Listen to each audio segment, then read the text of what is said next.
So the optimism of hope was sort of led to what is now today, and Aaron Rodgers in the building. We're still waiting the details of what the structure of this contract might look like, Gary, and what actually got him through the door. But most importantly, he is there. So what does this mean for Green Bay moving forward to have the reigning MVP back in the building and under center? It just means everything. Obviously, it affects the on-the-field product, but it also just eliminates the distraction that had really been there all off season. At 8:28 a.m. this morning, that came to an end. Aaron Rodgers reported to work in a Dunder Mifflin t-shirt. It appears that Green Bay is going to make some concessions to make this a reality. There's some thought that the final year of his contract will be voided, so that this really is a last dance with Aaron Rodgers and the Green Bay Packers. And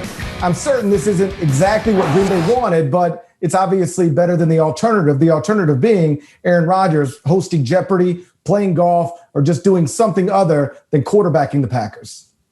Yeah, Gary, it feels like the ultimate compromise, too. We don't know if this is exactly what Aaron Rodgers wanted. We don't really know exactly what Aaron Rodgers wanted because he didn't feel the need to speak over the course of the entire offseason about the specifics of what was standing in the way of his happiness, if you will, in Green Bay. But to your point, there's already reports that Randall Cobb will be joining the Green Bay Packers via trade from the Texans, and that was something that reportedly Aaron Rodgers wanted. So that could be one of those concessions. Speaking of the wide receiver position, this now points all the attention towards Davante Adams, who's entering the final year of his contract, and extension talks had been reportedly stopped in recent days. Davante Adams wanting top of the wide receiver market money on yearly salary. Right now he's at about 18th, and the Packers seemingly didn't want to do that, provoking that last dance Instagram post that both guys seem to enjoy. So do we think that this means anything in a shift for Davante Adams?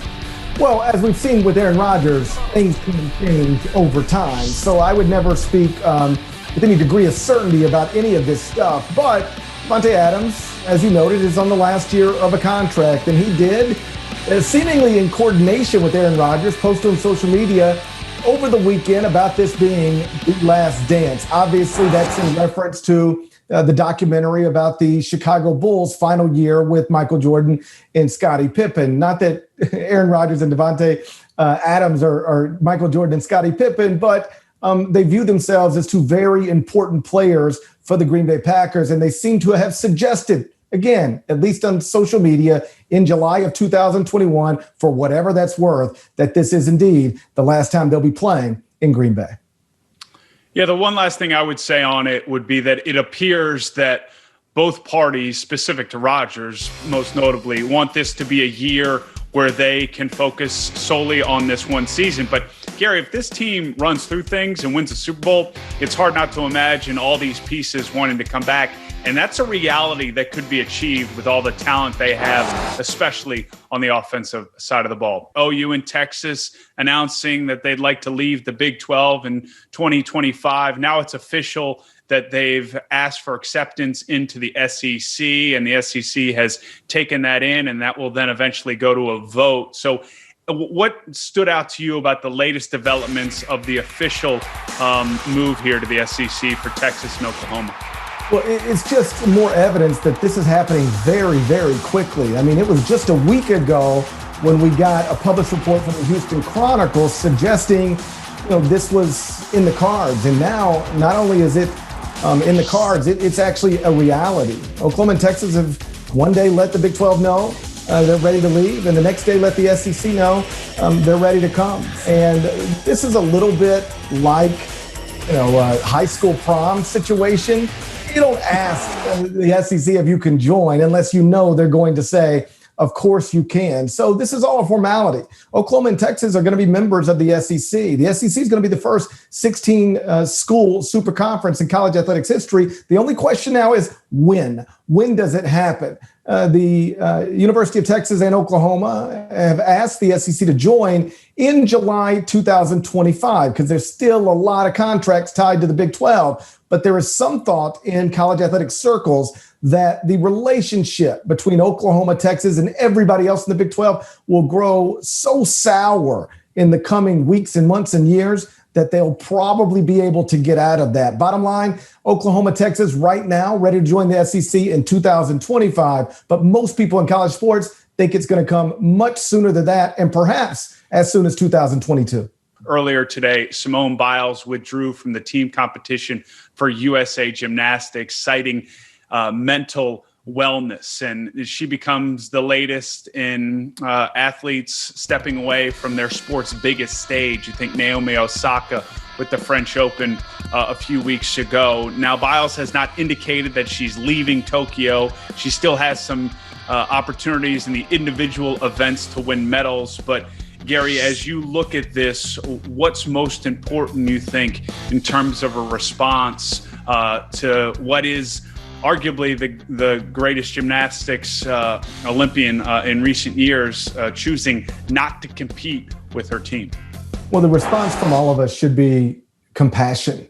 You know, this is a young woman who knows herself better than we do. And it's very easy for us to see sprained ankles or sprained wrists. This is a little tougher. So I understand why it can be a little tougher for other people to understand. I've monitored social media throughout the day. I've seen some not kind comments. But, you know, Simone Biles was prepared to try your Chinko double pike in the vault and knew well in advance that she could not do that. So she audible to something less extreme and something that she could basically do in her sleep. And yet she didn't even do that correctly and recognized pretty quickly that there was something going on with her. She acknowledged she got lost in the air. Again, this is not something that happens to the greatest gymnast in the history of this planet. And at that point, once she is struggling in that way, then her physical health is at risk. You can get hurt doing these things. So I applaud her for stepping away and prioritizing her mental health. And now we'll see if she can get to a place where she's able to compete again in these Tokyo Olympics. If she is, amazing. I can't wait to watch. And if she isn't, I'll root for her just in different ways. And should be noted, Biles and her teammates took away silver in the team event earlier today in Tokyo. And we'll start right there with Shohei Ohtani. Is he a lock for the MVP at this point?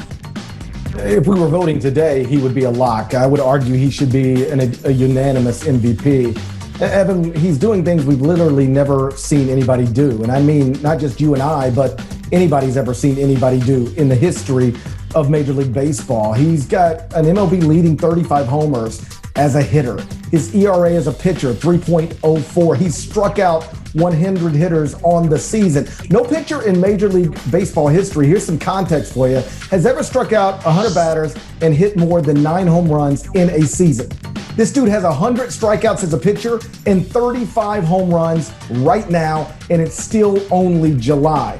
I can't tell you what August and September are going to look like, but again, if we were voting for the American League MVP at this moment, I don't understand how anybody could cast a vote for anybody other than Shohei Ohtani. Yeah, it would seem pretty crazy at this point. Now, we touched on the trade deadline, which is looming on Friday yesterday, and now it's Max Scherzer's name that's been floating around. Obviously, the ace for the Washington Nationals. He's in the final year of his contract, so it's not a foregone conclusion that he'll be traded. The Nationals sit about 8 games out of first in the division. Should they trade Scherzer at this point? And if you're a team, is it worth trading for a guy who obviously is going to be a high-priced free agent in a few months? Should the Washington Nationals, a rival of my New York Mets in the NL East, trade their franchise pitcher? Of course they should, Evan. And they should actually always trade bringing it back to the Mets. They should trade him to New York. Now, it should be noted that Max Scherzer is a 10-5 guy, so he can avoid any trade, but he apparently is open to being traded because he is in the last year of a contract. He's got a 2.83 ERA, 142 strikeouts, only 25 walks. He's somebody you can shove right into the top of a rotation. He's somebody who is built and proven as an accomplished postseason pitcher. So, yes, the Mets should be in the market for him. Also, obviously, the Dodgers. Simply put, any team that's trying to go for a World Series right now should at least be talking to the Washington Nationals about Max Scherzer. And just because you move him now, if you're Washington, doesn't mean you can't re-sign him in the offseason if you want. So get something for him now. And then if you want to try to bring him back next season, you can do that as well.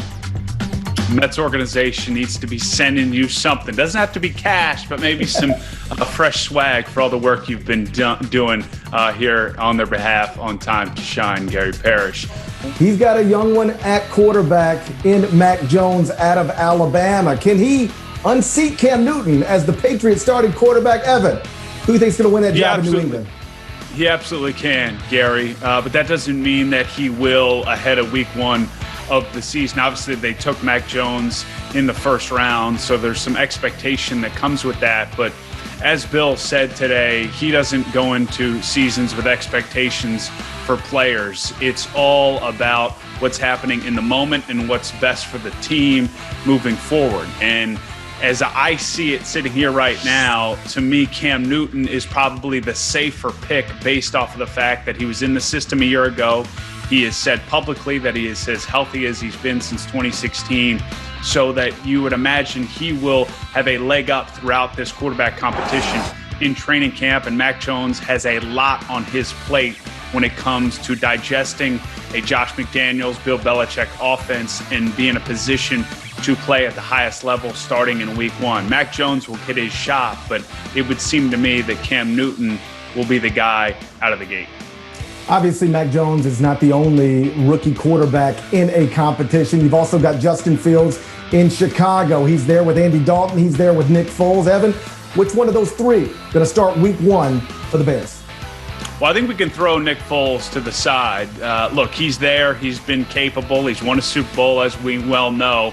But he got his shot last year. They brought Andy Dalton in to be the security piece and the guy that they can trust to start the season.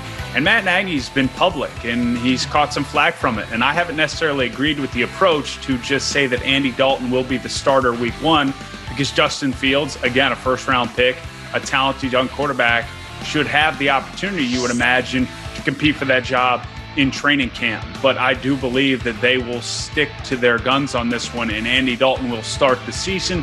How long he holds on to that job will be based off of his production and the record for this team. But I still think Andy Dalton's a player that can get you in games and win you games. And if the pieces around him are better this year, I think that's a reality, and Fields might have to wait a little while. In New Orleans, still sounds a little weird, but we are in the post-Drew Brees era. Jameis Winston, Taysom Hill competing for that starting job. Who you think gets it? Well, Taysom Hill's been the apple of Sean Payton's eye for so many years now, and contractually, they've shown a lot of faith in Taysom Hill as somebody they can count on moving forward.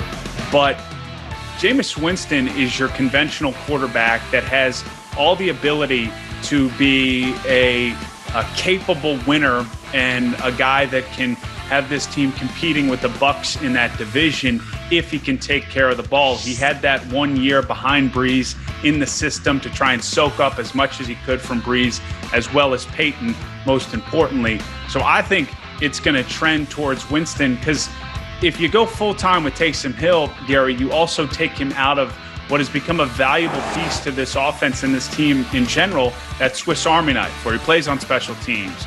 You have him in some of those option plays and gadget plays, if you will. If he's your full-time starter, that's not the case, and Winston doesn't give you that. So I think the most dimension is with Winston as your starter, and he'll continue to do what he does as just a great football player.